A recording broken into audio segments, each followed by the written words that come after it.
Halo pemirsa, apa kabar? Senang sekali saya Raden Mardias dapat kembali menemani Anda dalam sebuah program talk show yang syarat informasi inspiratif untuk Anda dan juga keluarga. Inilah Bincang Sehati. Ya, pemirsa, Badan Kesehatan Dunia atau WHO ini memprediksi pada tahun 2050 jumlah penduduk usia lanjut atau lansia itu mencapai 2,1 miliar jiwa. Jumlah ini 2 kali lipat lebih dibanding tahun 2015 lalu yang hanya mencapai 900 juta jiwa. Ini juga karena didukung oleh bonus demografi yang sangat luar biasa banyak seperti itu ya. Tapi kalau kita ngomongin tentang lansia pemirsa, itu identik atau konotasinya dengan apa? Pikun, mudah sakit, tidak produktif seperti itu. Tapi apakah memang selalu lansia seperti itu atau sebenarnya kita tetap bisa sehat dan aktif serta prima di usia lanjut? Nah, inilah topik yang akan kita bahas hari ini, yaitu sehat di usia lanjut. Namun sebelum kita ngomongin tentang lansia ini, biasanya kita akan membahas terlebih dahulu nih beberapa mitos dan fakta seputar lansia. Kita lihat yang pertama. Nah, ini dia mitos atau fakta yang pertama. Lansia memiliki cara berpikir lama. Nah, kita tahu ya hari ini kan dunianya 4.0 seperti itu. Sementara kalau kita lihat lansia-lansia ini kan baby boomers gitu ya. Lahiran tahun 50-an, 60-an seperti itu. Nah, apakah kemudian memang cara berpikirnya selalu konvensional sementara kalau dibanding sekarang tahun 2020 semuanya sudah digitalized seperti itu ya. Nanti kita akan bahas. Kita lanjut ke mitos fakta yang kedua. Lansia selalu bermasalah dengan ingatan, demensia, Alzheimer, ini menjadi penyakit yang sering kita dengar, familiar gitu. Penyakit-penyakit yang sering menyerang orang-orang usia lanjut. Tapi apakah semua lansia akan mengalami demensia atau Alzheimer? Atau sebenarnya bisa nih dari muda gitu ya untuk kemudian merawat kesehatan supaya tuanya tidak terkena Alzheimer atau demensia atau pikun, nanti kita akan bahas. Selanjutnya mitos fakta yang ketiga. Lansia kurang bisa beradaptasi dengan perubahan. Nah, ini kan kalau kita berbicara lansia berarti mereka sudah melewati beberapa generasi, beberapa gap yang sudah berubah gitu. Kalau mungkin ibarat kata dari yang sering kita punya setiap hari deh gitu. Handphone dulu kan pakai pencetan, sekarang pakai touchscreen. Nah, itu salah satu contoh yang harus dihadapi oleh lansia-lansia yang sekarang sepertinya apakah bisa menerima perubahan itu atau tidak, nanti akan kita bahas ya. Kita lanjut ke mitos fakta yang keempat. Nah, ini dia, lansia kurang suka bertualang. Biasanya nih kalau kita berbicara tentang lansia, itu ya kerjanya cuma di rumah aja, momong cucu, merajut, nyulam seperti itu. Mereka nggak mau yang kayak jalan-jalan atau bertualang keluar sana. Nah, apakah memang semua lansia tidak suka bertualang atau ada nih sebenarnya lansia-lansia yang masih tetap aktif dan produktif di usia lanjut? Nanti kita bahas. Kita lanjut ke mitos fakta yang terakhir. Nah, ini, lansia emosinya tidak stabil. Sering kan kita lihat atau kita dengar gitu, lansia itu udah kayak anak-anak lagi, kayak bayi gitu. Kadang-kadang suka nangis sendiri, suka marah-marah sendiri. Nah, apakah ini menandakan bahwasanya emosi dari lansia itu tidak stabil atau sebenarnya ini hanya masalah psikologis yang dialami oleh beberapa lansia? Nanti kita akan membahas 5 hal tadi, apakah itu mitos belaka atau fakta. Tetap bersama kami di Bincang Sehati.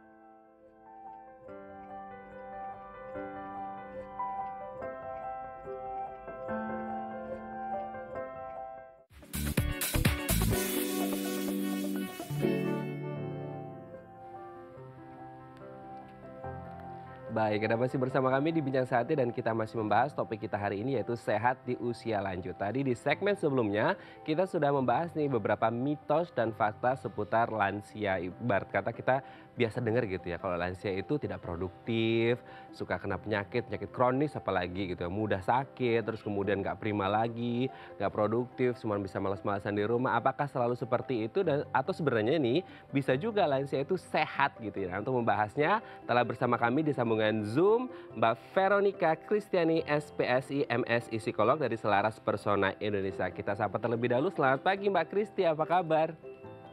Selamat pagi Mas Raden, kabar baik. Kabar baik ya. Oke Mbak Kristi, Ya, hari ini kita akan membahas nih beberapa mitos dan fakta seputar lansia. Kan kita tahu kalau orang ngomong lansia, apa sih yang ada di benak kalian gitu. Kalau ngomongin tentang lansia, pasti udah nggak produktif, malas-malasan di rumah, kena penyakit kan gitu. Tapi apakah kemudian selalu seperti itu, selalu nggak produktif, selalu punya masalah psikologis dengan usia lanjutnya, atau sebenarnya mereka bisa terawat dengan baik gitu di usia lanjutnya? Kita lihat mitos fakta yang pertama ya Mbak Kristi ya.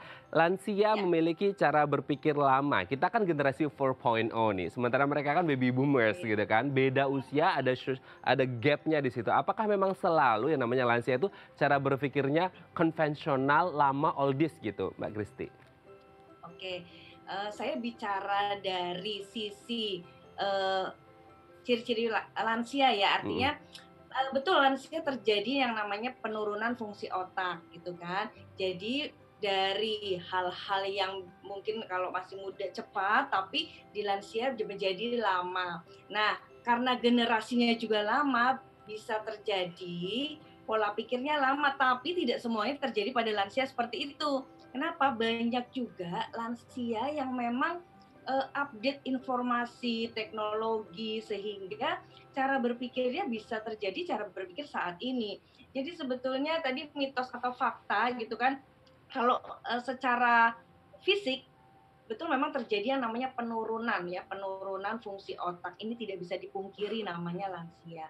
Tapi kalau cara berpikirnya itu bisa disesuaikan dengan apa yang sudah dilakukan oleh lansia itu. Kalau masih mudanya, ya jangankan lansia ya, kalau masih mudanya aja kita juga males-malesan nggak mau membaca atau tidak mau menggali informasi, pastinya ya pola pikirnya yang ada yang memang kita dapatkan pada saat itu. Nah, kalau lansia selalu update informasi, selalu banyak membaca, kemudian mau belajar gitu kan tentang informasi, tentang apapun yang ada saat ini gitu kan, apalagi kita mau masuk di revolusi industri 5.0 gitu kan. Nah, mereka tetap bisa berpikir saat ini, up to date. Nah, itu balik lagi tergantung bagaimana pribadi dan kebiasaan yang dilakukan oleh lansia itu. Jadi kalau mitos atau fakta, ya ada faktanya. Lansia yang memang pola berpikirnya lama, konvensional, ya karena memang informasi yang didapat tidak diupdate gitu kan. Tetapi ada juga lansia yang mengupdate informasi sehingga cara berpikirnya betul-betul up to date sehingga mereka tetap bisa menyesuaikan diri dengan generasi-generasi yang ada saat ini. Apalagi kalau lansianya itu banyak ikut misalnya seminar pemberdayaan diri, saya banyak menjumpai Mhm. juga seminar Mhm. pemberdayaan diri, kemudian rajin banget lihat YouTube gitu kan yang terkait dengan motivasi atau informasi-informasi yang saat ini. Nah, itu pasti lansianya juga up to date terhadap informasi yang saat ini dan bisa menyesuaikan diri dengan generasi saat ini. Begitu, Mas. Oke, berarti secara fisiologis memang ada penurunan daya kerja dari otak itu sendiri. Tapi kemudian Betul, betul. memang itu secara fisiologis memang akan terjadi, semua lansia akan mengalami itu. Tapi kalau bertanya apakah kemudian cara berpikirnya lama atau tidak, itu tergantung pribadi masing-masing, inputnya seperti apa gitu ya. Kalau untuk mereka yang malas-malesan, nggak pernah ikut seminar, nggak pernah sosialisasi, update informasi segala macam, mungkin masa mudanya seperti itu hingga akhirnya terbawa di masa tua hingga akhirnya berpikirnya masih oldies seperti itu. Tapi kalau untuk mereka lansia yang aktif di seminar, di komunitas, organisasi gitu ya, kemudian mereka juga update informasi, inputnya baik sehingga akhirnya ikut juga update informasi, berpikirnya nggak lama lagi gitu ya, yang baru Iya, gitu ya Mbak Kristi jadi ya. memang ini Oke. tidak bisa digeneralisasikan, Mas, yang Nah, tidak bisa digeneralisasikan karena, eee eee, manusia tuh unik, mhm. even pun lansia pun unik, jadi tergantung bagaimana, dari kebiasaan atau hal-hal yang memang dilakukan dari usia muda atau saat ini, begitu. Oke, berarti ini bergantung dari habit si lansia ini sendiri semasa muda sampai tuanya seperti apa dan itu bisa memengaruhi cara berpikirnya ya. Oke, kita lanjut ke mitos fakta yang kedua Mbak Kristi. Lansia Ya, selalu oke bermasalah dengan ingatan. Nah, ini ada dua penyakit ya, Alzheimer atau demensia seperti itu yang oke seringkali menyerang lansia. Tapi apakah memang selalu lansia itu bermasalah dengan ingatan, Mbak Kristi?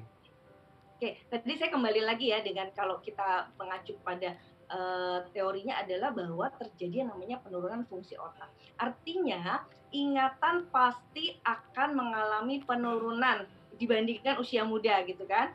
Tetapi kembali lagi, ingatan itu kalau otak itu kan sebetulnya perlu adanya latihan. Jadi, untuk menjalankan otak itu kayak satu motor gitu ya. Nah, untuk menjalankan fungsinya itu kan perlu ada pengulangan, latihan, kebiasaan, dan sebagainya. Nah, kalau misalnya hal itu dilatih, misalnya banyak membaca, misalnya gitu ya, banyak membaca, kemudian banyak bersosialisasi, ya dia terjadi penurunan tetap, tetapi tidak akan sampai terjadi penyakit yang tadi seperti Alzheimer dan sebagainya. Tapi itu juga kita kaitannya juga dengan genetik ya. Jadi kalau kita berbicara perkembangan ini kita tidak bisa melulu masalah, kita hanya melihat dari satu aspek. Kita lihat dari faktor genetiknya seperti apa. Apakah ada keluarga yang mengalami itu juga, misalnya Alzheimer dan sebagainya, demensia gitu kan. Nah, ditambah lagi faktor lingkungannya seperti apa. Hmm. Apakah dia juga melakukan stimulasi, misalnya tadi ya banyak membaca, kemudian bersosialisasi, kemudian update informasi dan sebagainya. Kalau lansia itu selalu melakukan hal-hal yang membuat kinerja otaknya semakin baik atau berfungsi dengan baik, ya pastinya akan ada penurunan tapi tidak parah gitu kan. Nah, Mhm. tapi kalau misalnya tentunya tadi kita melibatkan faktor genetik ya. Tapi kalau misalnya sudah ada faktor genetik plus ditambah kebiasaan-kebiasaan yang ada di lingkungan, kebiasaan-kebiasaan yang dilakukan oleh lansia ini tidak mendukung untuk peningkatan fungsi otak, ya pastinya akan terjadi penurunan yang drastis. Seperti itu Mhm. ditambah tadi stres dan sebagainya. Karena kan kalau faktor usia ini kita nggak bisa Menolak ya? menolak nggak bisa menolak. Tetapi betul-betul ini sudah secara alami. Yang bisa dilakukan adalah apakah lansia itu memiliki usaha tertentu agar fungsi kesehatan Mmm. otaknya menjadi tetap berjalan dengan baik. Sama juga dengan Oke fisik tentunya. Seperti oke. itu ya. Jadi kembali lagi mitos mitos atau fakta, ya kembali lagi sebetulnya kalau terjadi penurunan iya karena adanya penurunan fungsi otak tadi dikarenakan usia, Mhm. tetapi tentunya kembali lagi juga kepada lansia tersebut. Begitu, Mas. Oke, siap Mbak Kristi ya. Berarti memang bagaimana cara kita men-treat otak kita untuk bisa ingat atau tidak itu tergantung masa muda kita. Oke, kita lanjut ke mitos fakta yang ketiga. Lansia kurang bisa beradaptasi dengan perubahan. Ini mungkin juga salah satu cara mereka beradaptasi sebelumnya atau masih muda, nggak akhirnya terbawa ke masa tuanya ini Mbak Kristi? Ya. Nah, kalau perubahan ini sebetulnya bukan hanya saja dihadapi oleh lansia yang mengalami kesulitan. Setiap perubahan di dalam diri manusia pasti membutuhkan satu effort yang luar biasa, ya nggak? Mhm. Jadi usia muda pun kita perlu menyesuaikan diri itu lebih berat kalau adanya perubahan, gitu kan. Misalnya perubahan nih dari yang keadaan yang normal menjadi new normal itu kan juga perubahan. Nah, Mhm. tapi pada lansia energinya memang berkurang. Tapi kalaupun memang dia lansia ini sudah terbiasa untuk cepat beradaptasi pada perubahan, itu nggak ada masalah. Nah, itu juga disesuaikan juga dengan tipe kepribadiannya. Kadang-kadang ada orang yang memang butuh waktu lama nih untuk menyesuaikan diri dengan adanya perubahan. Kan ada yang tipe seperti itu ya Mas ya. Ada Mhm. orang yang memang butuh lihat dulu seperti apa sih kondisinya gitu kan. Nah, ini disesuaikan juga dengan tipe kepribadiannya dia seperti apa. Nah, Oke. kalau misalnya memang tipe kepribadiannya dari dulu kayaknya butuh waktu untuk menyesuaikan diri. Nah, memang nanti pada saat lansia lebih butuh waktu lagi. Tapi kalau Mhm. misalnya pada saat masih muda dia ya kalau ketemu dengan orang ya lancar aja, biasa Mhm. aja atau misalnya ada perubahan-perubahan tertentu dia bisa menyikapinya dengan baik, bisa menyesuaikan diri dengan cepat, beradaptasi dengan cepat, ya pada usia tua mungkin lebih lama sedikit tapi itu tidak terlalu berpengaruh, Oke begitu. ya, tergantung bagaimana usia mudanya. Kita Betul. lanjut ke mitos fakta yang keempat, Mbak Kristi. Lansia kurang suka bertualang, gimana nih? Nah, kalau ini itu juga belum tentu ya, mitos atau fakta, karena coba dilihat sekarang banyak banget lansia yang kadang-kadang di usia pensiun mereka malah berpetualang ke mana-mana. Hmm. Mereka bisa jalan-jalan, mereka bisa melakukan melakukan aktivitas yang disukainya gitu kan. Nah, tapi kembali lagi kepada habit yang dilakukan dulu, kemudian minatnya seperti apa, hobinya seperti apa. Kalau memang hobinya di rumah ya nggak usah lansia juga, tetap mereka pengennya ya udah aja lah di rumah yang santai-santai gitu kan. Tapi kalau memang tipenya yang aktif, dari dulu aktif, dan memang suka dengan hal-hal yang baru, pastinya pada saat usia lansia pun ini menjadi satu kesempatan untuk bisa melihat atau menimba hal-hal yang baru, berpetualang ke sana kemari gitu kan. Sehingga ini menjadi satu momen beberapa beberapa kasus yang saya tangani ini menjadi satu momen Hmm. ketika usia pensiun, menjadi satu momen untuk dia bisa berpetualang ke sana kemari terus melihat hal-hal yang baru seperti itu, Mas. Oke, terakhir nih Mbak Kristi ya. Ya, Lansia emosinya tidak stabil, gimana nih? ya. emosi juga terkait sebetulnya ya. Pada lansia ini kan banyak banget perubahan-perubahan yang terjadi, mereka harus menyesuaikan diri. Kalau kita lihat secara psikologis, tugas perkembangan lansia ini yang berat adalah nanti salah satunya adalah dia harus bisa menerima kematian pasangannya. Nah, Mhm. tentunya pada saat lansia ini emosinya pun jadi mudah bergejolak lagi, apalagi ada perubahan. Di setiap fase perkembangan ketika ada perubahan pasti ada emosi yang bergejolak. Tapi kalau dia sudah melatihnya dengan hal-hal yang berkaitan dengan kayak pemberdayaan diri, kan banyak juga lansia yang ikut Aktif seperti ya? kayak meditasi Mhm. gitu kan, aktif-aktif meditasi, kemudian ikut-ikut latihan-latihan yang kaitannya dengan spiritual, yang pastinya dia akan lebih mudah mengendalikan gejolak emosinya. Kalau itu tidak dilakukan bisa terjadi emosinya naik turun karena adanya penyesuaian-penyesuaian yang sebetulnya tidak mudah pada lansia. Itu tadi yang kan secara fisik sudah berkurang ya kan, kemudian Mhm. ada kematian pasangan, secara finansial juga sudah berkurang, dan kesepian juga, anak-anaknya sudah misalnya nggak ada di rumah. Nah, itu penyesuaian-penyesuaian itu yang memang berat. Nah, itu yang akan Mhm. menyebabkan emosinya menjadi mudah bergejolak. Makanya Mhm. latihan-latihan yang Mhm. kaitannya dengan spiritual atau Mhm. latihan-latihan yang kaitannya dengan keagamaan atau tadi Mhm. kayak meditasi atau punya komunitas Mhm. tertentu, itu bisa menjadi Mhm. sarana latihan bagi lansia supaya emosinya bisa menjadi lebih stabil, begitu Mas. Oke, semoga ini bisa menjawab pertanyaan apakah itu mitos atau fakta, tergantung pada masa mudanya seperti apa, seperti itu ya. Baik, terima kasih Mbak Betul. Veronica Kristiani sudah berbagi informasi bersama kita di Bincang Sehati. Sehat-sehat terus, salam untuk keluarga. Baik pemirsa, selanjutnya kita akan membahas sehat di usia lanjut. Bagi Anda yang memiliki pertanyaan, Anda bisa menghubungi kami di nomor 021 290 32644 atau DM Instagram kami di @bincangsehati.tv. Kami akan segera kembali.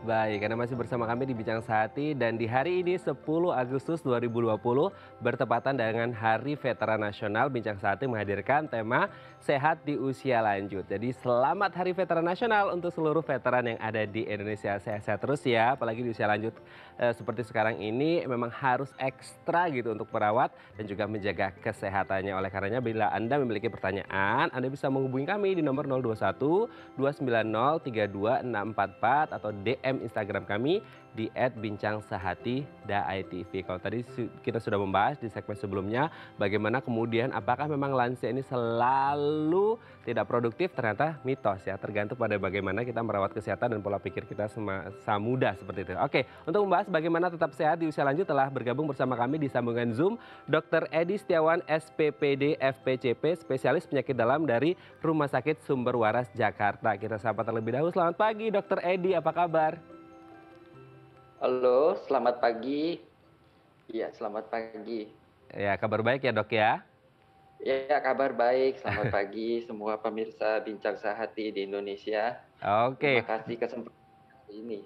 I- Oke, Dokter Edi, hari ini kita akan membahas bagaimana kemudian kita tetap sehat di usia lanjut. Kan biasanya orang bilang kalau di usia lanjut atau lansia itu identiknya dengan tidak produktif lagi, sakit-sakitan, kan gitu, demensia, Alzheimer, dan lain sebagainya. Tapi Ya, sebenarnya kalau kita berbicara lansia kan sebenarnya bisa dirawat dari muda, bagaimana pola hidup kita yang bersih, yang sehat, sehingga bisa berdampak pada kesehatan semasa lansia gitu ya. Tapi kalau kita berbicara lansia nih dok, mulai dikatakan lansia itu di usia berapa sih dok? Dan indikatornya itu dari angka usianya atau kondisi fisiologisnya dok? oke.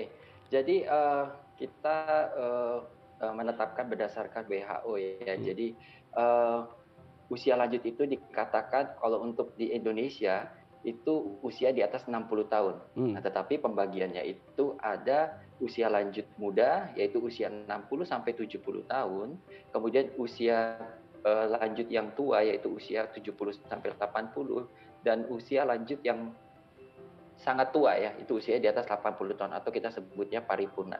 Jadi untuk indikatornya masih berdasarkan usia dan tidak berdasarkan fisiologisnya ya, karena walaupun usia sudah lanjut, tetapi kalau masih memiliki kondisi fisiologis yang bagus, itu kita tetap sebut sebagai usia lanjut yang potensial ya, atau yang mandiri.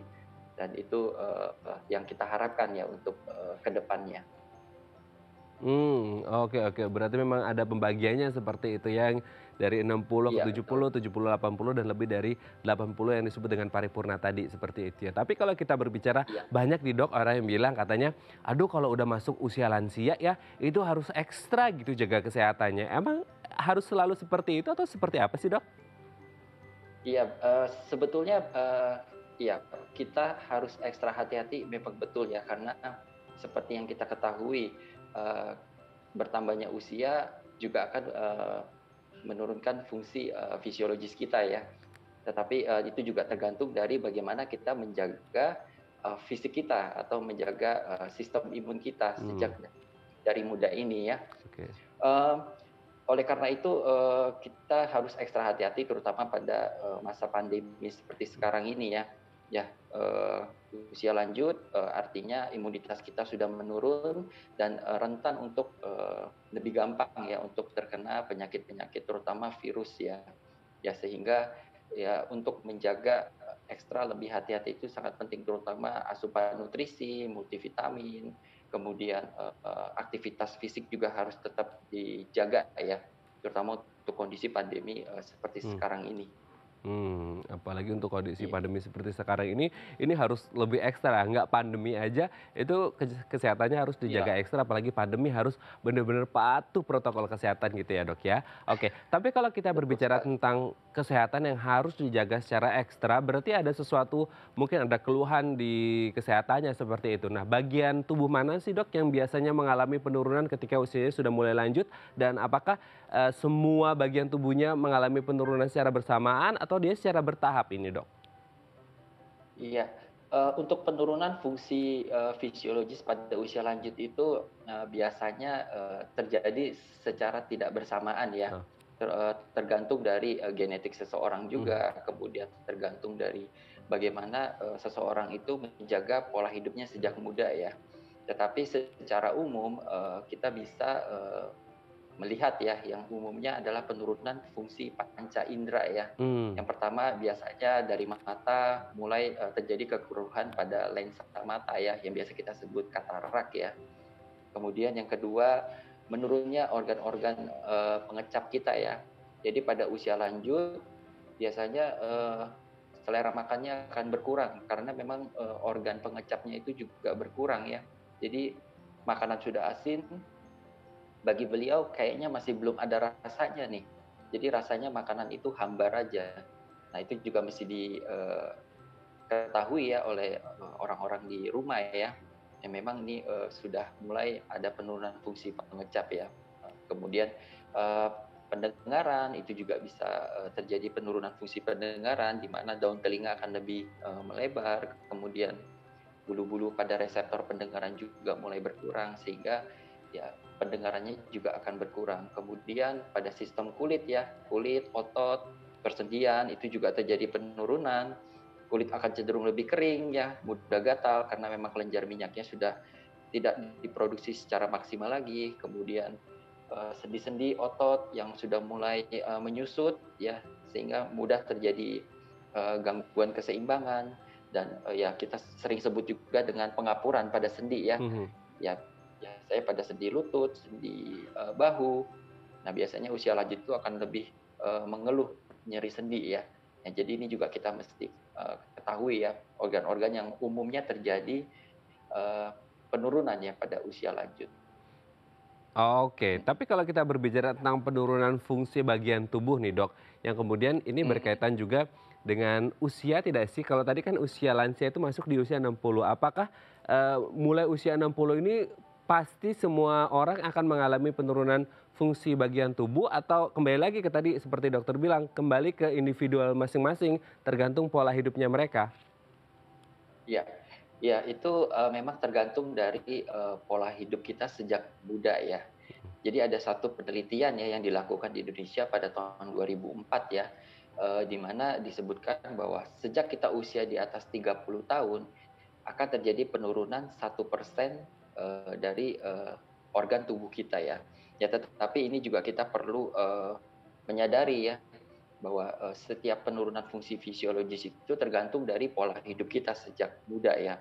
Apabila kita sejak muda sudah merokok, kemudian sering meminum minuman keras, kemudian tidak menjaga berat badan, sehingga muncul penyakit-penyakit metabolik seperti diabetes, hipertensi yang akan mempercepat penurunan fungsi fisiologis kita. Nah, oleh karena itu eh, sangat penting ya menjaga pola hidup kita sejak dini, sehingga organ-organ tubuh kita tidak menurun secepat seperti orang-orang yang tidak menjaga pola hidupnya ya. Jadi kita tunda selambat mungkin agar organ. Oke, ini agar pola hidup yang sehat ini bisa mencegah seperti itu ya. Organ tubuh kita ini tetap menurun, tetapi tidak secepat apabila. Iya, betul. Oke, tapi kalau kita berbicara tentang lansia, penyakit apa saja sih dok yang biasanya menyerang lansia dok? Iya, jadi yang paling umum kita biasanya sebut sindrom geriatri ya. Jadi di dalam sindrom geriatri ini ada lebih dari 16 masalah ya pada usia lanjut. Seperti yang tadi sudah saya sebutkan ya, mulai dari gangguan organ panca indera ya, dari mulai katarak, kemudian gangguan pendengaran, kemudian gangguan sistem muskuloskeletal sehingga gampang jatuh. Kemudian yang penting lagi adalah masalah psikososial ya, atau mudahnya terjadi depresi ya. Karena memang hormonal pada usia lanjut itu sudah tidak seperti kita muda lagi yang mampu menjaga emosional ya.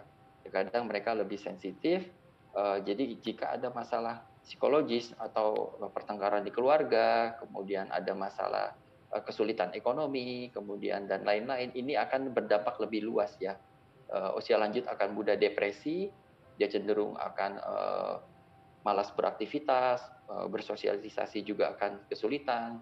Kemudian jika ada kesulitan ekonomi, mereka akan cenderung tidak tercukupi nutrisinya ya, sehingga akan lebih jatuh ke kondisi yang penurunan organ fungsi yang lebih dalam lagi.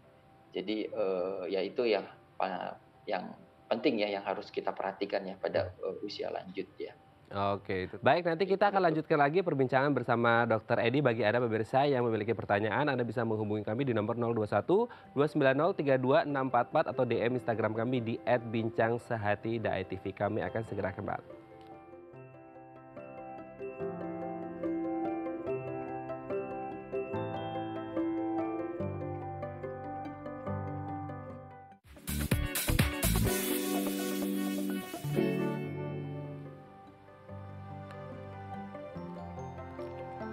Baik, Anda masih bersama kami di Bincang Sehati dan masih dalam rangka Hari Veteran Nasional. Hari ini Bincang Sehati membahas tema sehat di usia lanjut. Bagi Anda yang memiliki pertanyaan, Anda bisa menghubungi kami di nomor 021 290 32644 atau DM Instagram kami di @bincangsehati.tv. Kita kembali lagi dengan Dr. Edi Setiawan, SPPD, FPCP, spesialis penyakit dalam dari Rumah Sakit Sumber Waras Jakarta. Dok, ini kalau kita berbicara tentang lansia seperti itu ya, yang dikatakan atau masuk kategori lansia yang produktif dan aktif itu seperti apa sih dok?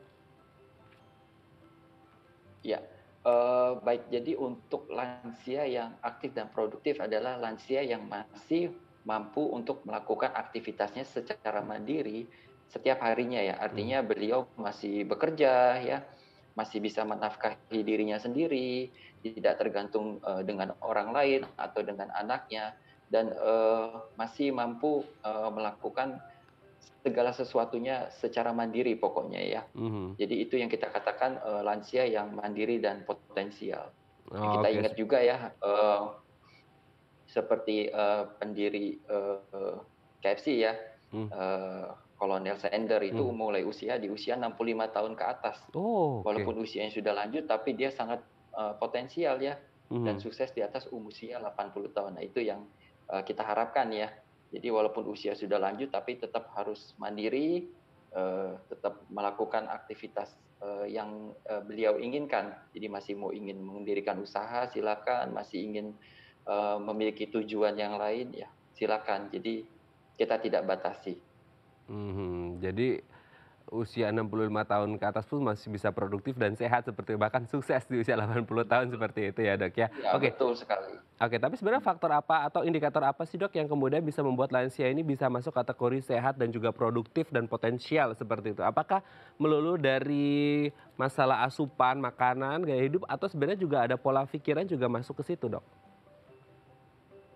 Ya, jadi, seperti yang tadi saya sudah katakan ya, jadi, usia lansia ini memang usia-usia yang, terjadi perubahan, hormonal ya. Mhm, Jadi, dari segi, eee, psikologik ya itu, sangat penting ya untuk menjaga kondisi psikologik yang baik ya. mhm, Kemudian, faktor-faktor, lainnya seperti asupan nutrisi supaya, imunitasnya tetap terjaga, kemudian, latihan fisik agar, organ-organ muskuloskeletalnya tetap, optimal ya. Jadi ototnya tidak, layu, tidak mhm, menurun, kemudian fungsi sendinya tetap, mantap ya, artinya tidak kaku karena tetap dilakukan aktivitas fisik yang rutin ya. mmm. Kemudian, menjaga berat badan, kalau aktivitas menurun, pasti, otomatis berat badan akan meningkat. Nah, ini juga akan menimbulkan masalah, baru ya,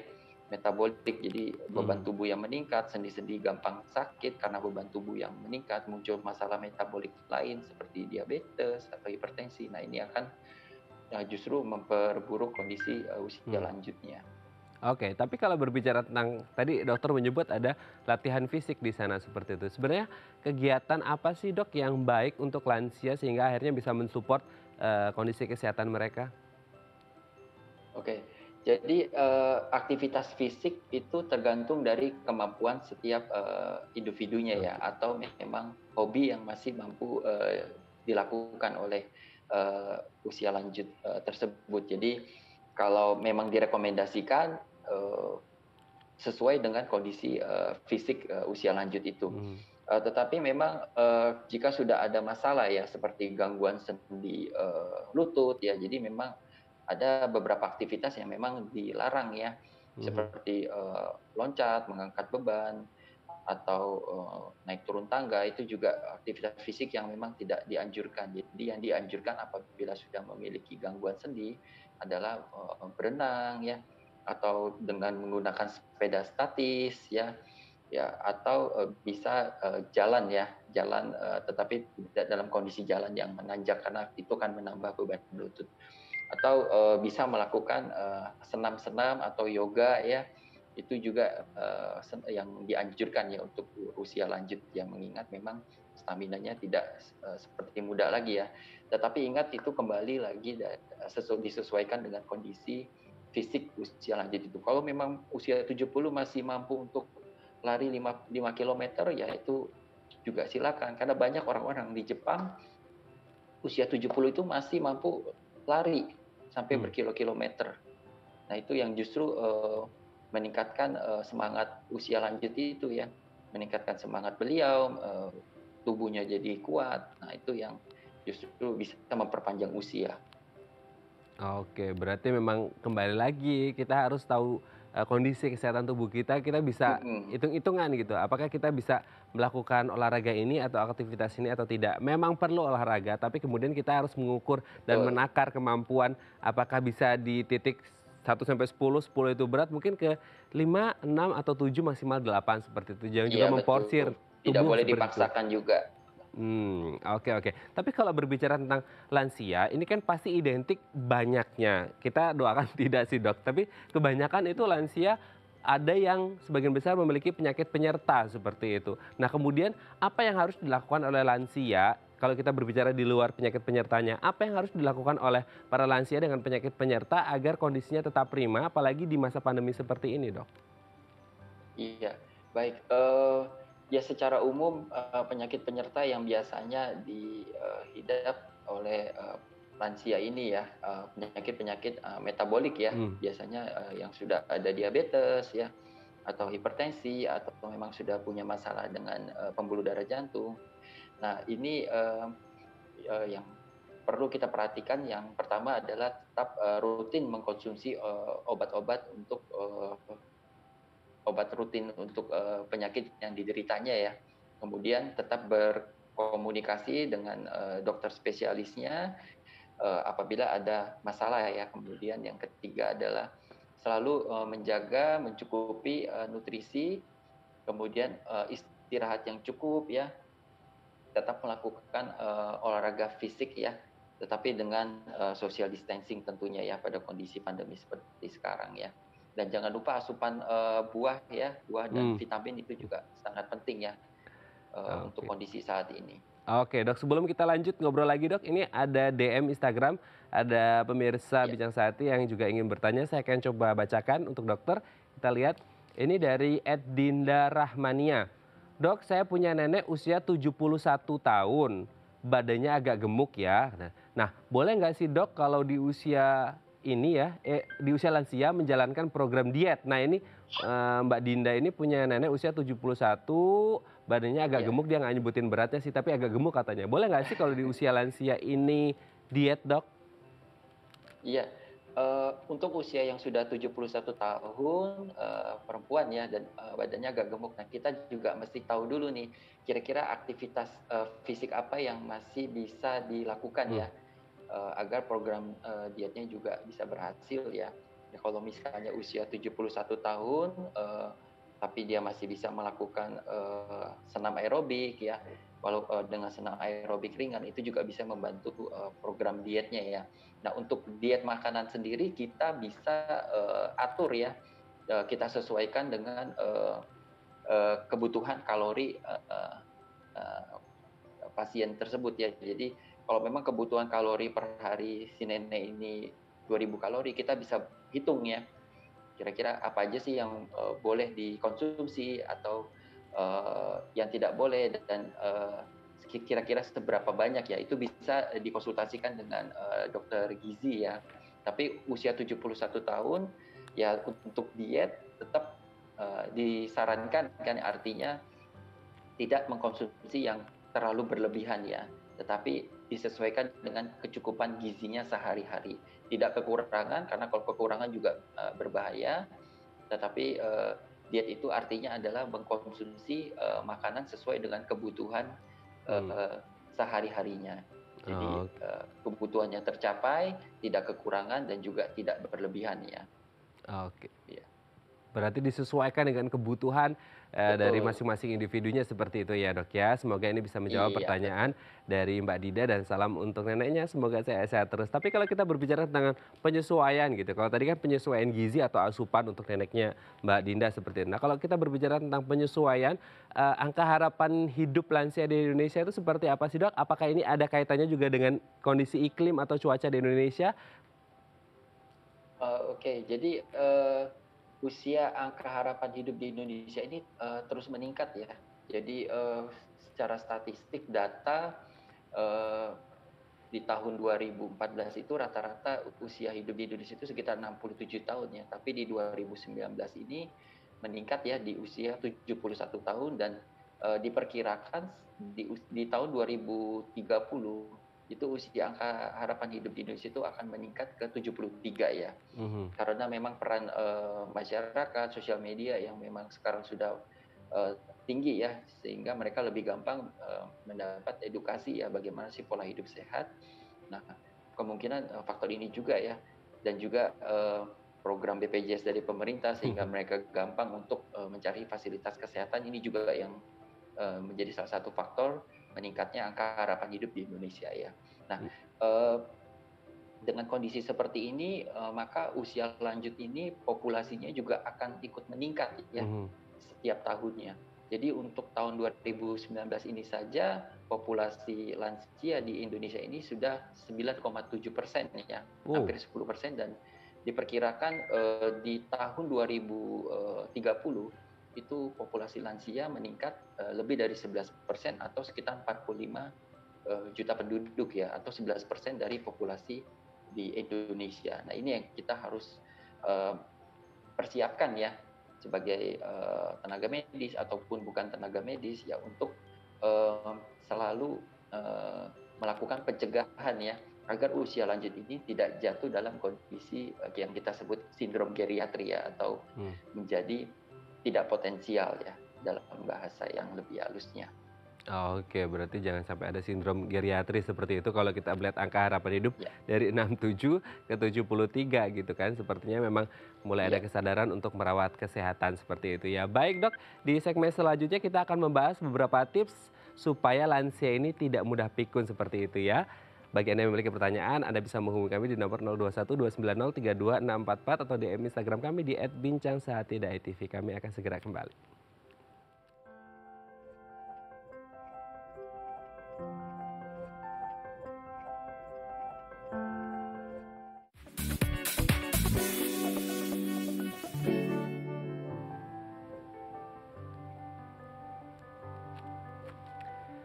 Baik, Anda masih bersama kami di Bincang Sehati dan kita masih membahas topik kita hari ini yang juga bertepatan dengan Hari Veteran Nasional 10 Agustus 2020 yaitu sehat di usia lanjut. Bagi Anda yang memiliki pertanyaan, Anda bisa menghubungi kami di nomor 021 290 32644 atau DM Instagram kami di @bincangsehati.tv. Kita lanjutkan lagi ngobrol bersama dengan Dr. Edi Setiawan, SPPD FPCP, spesialis penyakit dalam dari Rumah Sakit Sumber Waras Jakarta. Dr. Edi, di segmen terakhir ini kita akan membahas beberapa tips yang bisa dilakukan oleh lansia agar tidak mudah pikun seperti itu ya dok ya. Kita lihat yang pertama. Ya. Tipsnya adalah lakukan latihan otak. Nah gimana ini dok? Iya, jadi ini salah satu hal yang sangat penting ya supaya merangsang sel-sel otak kita supaya terus bekerja ya dan tidak mengalami penyusutan ya atau atrofi. Jadi olahraga latihan otak ini ya banyak ya. Nah ini yang seperti di gambar ya, main catur ya atau bisa main kartu ya kalau memang masih bisa melakukannya. Kemudian melakukan aktivitas pekerjaannya sehari-hari ya kalau memang akuntan tetap melakukan laporan-laporan, masih membuat laporan. Itu juga salah satu latihan aktivitas otak ya. Jadi ya tetap harus dilakukan nih agar tetap produktif ya, yang masih bisa bekerja, masih bisa merancang segala sesuatu. Nah itu penting harus dilakukan ya, tidak boleh berhenti. Jadi kalau ibarat pensiunan ya, biasanya sudah mau pensiun nih, sudah malas mau melakukan apa-apa, jadi kebanyakan hanya nonton di rumah paling. Jarang bersosialisasi, Leha-leha jadi tidak gitu pernah ya. ke kantor. Nah ini iya, jadi ini fungsi otaknya bisa menurun, jadi gampang pikun. Nah ini yang bisa mempercepat kondisi seseorang mengalami demensia ya. Jadi, nah ini salah satu latihan otak ya, bisa main catur atau apapun yang sifatnya masih bisa mikir ya, atau main game juga sama, mikir juga tuh main game. Itu juga boleh. Asal diambil sisi positifnya gitu ya dok ya. Oke, Iya betul. kita lanjut ke tips yang kedua, aktif olahraga. Nah ini tadi sempat kita bahas juga ini dok, gimana nih? Iya, nah tuh kita bisa lihat di gambar ya. Jadi usianya sudah berapa tuh? Rata-rata mungkin ada yang 80 ya, Iya. tapi masih ngangkat barbel ya. Nah ini yang saya bilang sebetulnya tidak ada pembatasan aktivitas fisik, tetapi tergantung kemampuan dari individu itu sendiri ya. Ada yang masih bisa melakukan panjat tebing usia 80 juga ada. Saya lihat di beberapa ini ya literatur itu ada yang masih mampu melakukan panjat tebing di usia 80 karena memang itu hobinya dan sudah dilakukan dia sejak muda ya. Jadi badannya kelihatan masih berotot ya, postur tubuhnya masih tegak, ramping. Nah, itu yang sukses ya menjaga fisiknya ya sehingga tetap bugar dan juga fungsi muskuloskeletal atau ototnya tetap kuat ya. Nah ini sangat penting ya. Jadi kita mesti dimulai dari usia muda untuk kondisi supaya bisa mencapai usia tua yang memang sangat sehat ya. Jadi dari sekarang mulai membangun pondasi supaya muskuloskeletalnya tetap kuat ya. Tidak layu dan ototnya juga kuat. Oke, kalau saya lihat kemarin juga ada aktor Hollywood itu Arnold Schwarzenegger usia 70 tahun lebih tapi masih prima seperti itu ya. Penting olahraga. Oke, kita lanjut. Bersosialisasi, Dok. Nah, sosialisasi ini penting juga ya. Jadi supaya kita tetap semangat menjalani hidup, kemudian menghilangkan stres ya. Jadi saya beberapa kali mengadakan perkumpulan ya untuk usia lanjut ya di tempat saya bekerja ya. Jadi kadang kalau mereka sudah kumpul itu kayaknya stres mereka hilang semua. Terus mereka bilang, habis ini saya pulang saya stres lagi di rumah.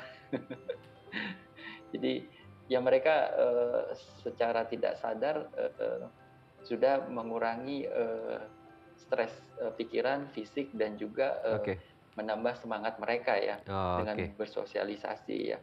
Nah ini penting sekali. Jadi bersosialisasi itu banyak ya, bisa ke tempat keagamaan ya, kemudian bisa berkumpul dengan teman-teman lama. Ini yang bisa menghilangkan stres. Oke, kita lanjut Dok. Konsumsi makanan sehat tadi sudah kita bahas juga ya, berarti memang harus makan makanan yang sehat apalagi di usia lanjut gitu. Kita lanjut yang ke terakhir Dok, meditasi. Nah ini juga penting ya Dok ya? Ya ini penting sekali ya sebetulnya ya. Tidak hanya untuk usia lanjut, sebetulnya untuk usia-usia kita yang dari muda itu juga penting ya. Jadi meditasi ini memiliki banyak benefit ya, mulai dari menenangkan pikiran ya, merilekskan tubuh, kemudian